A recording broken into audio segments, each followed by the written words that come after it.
उसके बाद माँ शक्तिपात क्या होता है? कभी शिविर में आओ, पता चल जाएगा। बट कभी-कभी गुरु जो है, गुरु शक्ति का ट्रांसफ़र कर सकते हैं, कहीं से भी कर सकते हैं। कभी नेत्रों से करते हैं, कभी वाणी से करते हैं, कभी केवल मन से सोच करके करते हैं, कभी छू करके करते हैं। गुरु के सानिध्य में रहते-रहते कभी-कभी उनकी वाणी सुनते हुए कँपकँपी छाने लगेगी, या कभी रोना, अत्यधिक रोना आएगा, या कभी पागलों की तरह हँसने लगोगे, या कभी नाचने लगोगे, बावले से हो जाओगे। भले गुरु सामने हो या नहीं हो, गुरु बहुत मीलों दूर बैठा है। कभी इतनी जोर-जोर की करंट आने लगेगी, ठंडा लगने लगेगा, कभी एकदम सर घूमने लगेगा।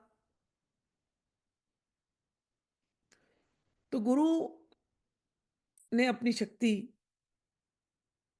तुम में थोड़ी-सी कहीं न कहीं ट्रांसफ़र करी है, और तुमने उसको महसूस किया है।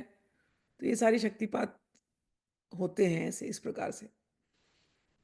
तो यही है, गुरु अपनी सारी शक्ति, कभी-कभी मेरे पिताजी जब आते थे तो बहुत बहुत दिया उन्होंने मुझे शक्तिपात, बहुत ट्रांसफ़र की है।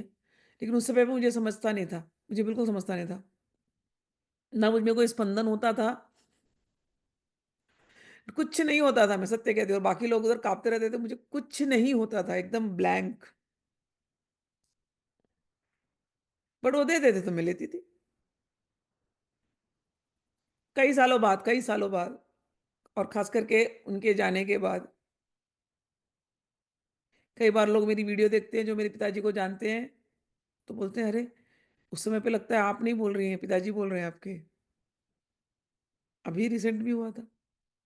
तो ये शक्तिपात है कि जो वो बुलवाना चाहें मुँह से बोल देते हैं।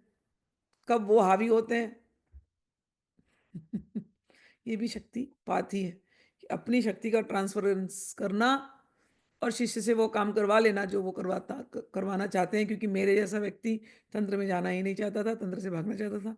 लेकिन मुझे भी वो कर रहे हैं ना, तो इसको कहते हैं शक्तिपात। जो नॉलेज जहाँ देनी है, जो बचाव जहाँ करना है, सब गुरु करते हैं।